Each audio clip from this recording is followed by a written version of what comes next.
Cancer വന്നാൽ തുടക്കം മുതലേ തന്നെ എന്തെങ്കിലും തരത്തിലുള്ള വേദനകൾ ഉണ്ടാകുമെന്നാണ് നമ്മളിൽ പലരും കരുതിയിരിക്കുന്നത്. പക്ഷേ ഒട്ടുമിക്ക ക്യാൻസറുകളും വേദന ഇല്ലാതെയാണ് തുടങ്ങുന്നത്.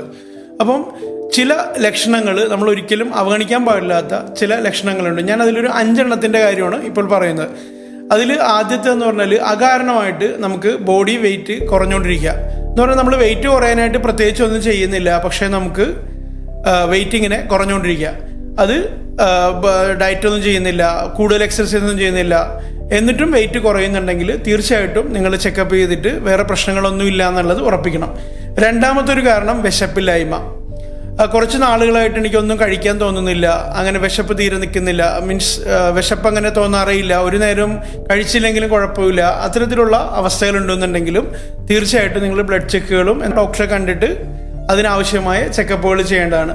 മൂന്നാമതായിട്ട് നമ്മളുടെ എന്തെങ്കിലും അസാധാരണമായിട്ടുള്ള രക്തസ്രാവം അല്ലെങ്കിൽ ബ്ലീഡിങ് കാണുക, ഇപ്പോൾ യൂറിനിൽ ബ്ലഡ് കാണുക, അല്ലെങ്കിൽ പീരീഡ്സിൻ്റെ അല്ലാത്ത സമയത്തുള്ള ബ്ലീഡിങ്ങുകൾ, അല്ലെങ്കിൽ പീരീഡ്സ് നിലച്ചതിന് ശേഷമുള്ള പോസ്റ്റ് മെനോപോസൽ ബ്ലീഡിങ്ങുകൾ, അങ്ങനെ എന്തെങ്കിലും പീരീഡ്സിന് അല്ലാത്ത സമയത്തുള്ള ബ്ലീഡിങ്ങുകൾ, നമ്മുടെ വയറ്റിൽ നിന്ന് പോകുമ്പോഴുള്ള ബ്ലീഡിങ്ങുകൾ, അത് നീണ്ടു നിൽക്കുക.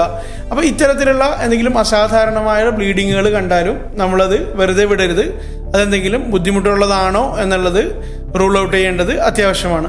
പിന്നെ ഉള്ളത് വിട്ടുമാറാത്ത ചുമയാണ്. ചില പേഷ്യൻസ് ഉണ്ട് മാസങ്ങളായിട്ട് ഇങ്ങനെ ചുമച്ചുകൊണ്ടിരിക്കുന്നവർ. അതിൻ്റെ കാരണങ്ങൾ അന്വേഷിക്കാതിരിക്കുക.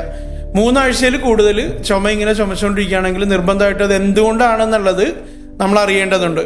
പിന്നെ സൗണ്ട് പോവുക, തൊണ്ടയിൽ ഒച്ചയടപ്പ് വരിക, പ്രത്യേകിച്ച് 50 വയസ്സ് 55 വയസ്സൊക്കെ കഴിഞ്ഞവരിൽ ഒച്ചയടപ്പ് കൂടി വരികയാണെങ്കിലും നിർബന്ധമായിട്ടും അതിൻ്റെ ചെക്കപ്പുകൾ നടത്തുക. പിന്നെ നമ്മുടെ മൂത്രത്തിൻ്റെ സ്വഭാവത്തിലുള്ള വ്യത്യാസങ്ങൾ, ഈസിലി പോയിക്കൊണ്ടിരിക്കുന്ന യൂറിൻ അങ്ങനെ പോകുന്നില്ല, കുറേ വെയിറ്റ് ചെയ്യേണ്ടി വരുന്നു, ഇത്തരത്തിലുള്ള ചില ലക്ഷണങ്ങൾ കാണുകയാണെങ്കിൽ നമ്മളത് ക്യാൻസർ ആണ് എന്നല്ല ഞാൻ പറഞ്ഞു വന്നത്. പക്ഷേ എല്ലാ ക്യാൻസറുകളും വേദന വന്നിട്ടാണ് നമ്മൾ അറിയുക എന്നുള്ള രീതിയിലുള്ള അങ്ങനെയല്ല. നേരെ മറിച്ചിട്ട് ഇതുപോലുള്ള ചില ലക്ഷണങ്ങളായിരിക്കും അതിൻ്റെ ഒരു എൻട്രി പോയിന്റിൽ നമ്മൾ കാണുക.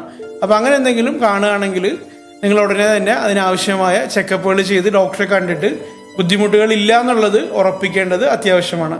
ഈ വീഡിയോ നിങ്ങൾ നിങ്ങളുടെ സുഹൃത്തുക്കൾക്കും അതുപോലെ കുടുംബത്തിലുള്ളവർക്കും ഷെയർ ചെയ്യണം. കാരണം വളരെ ഇമ്പോർട്ടൻ്റ് ആണ്. ഇത്തരത്തിലുള്ള ചേഞ്ചസ് ഉണ്ടെന്നുണ്ടെങ്കിൽ അത് അവഗണിക്കരുത്, അത് അപകടത്തിലേക്ക് പോകും.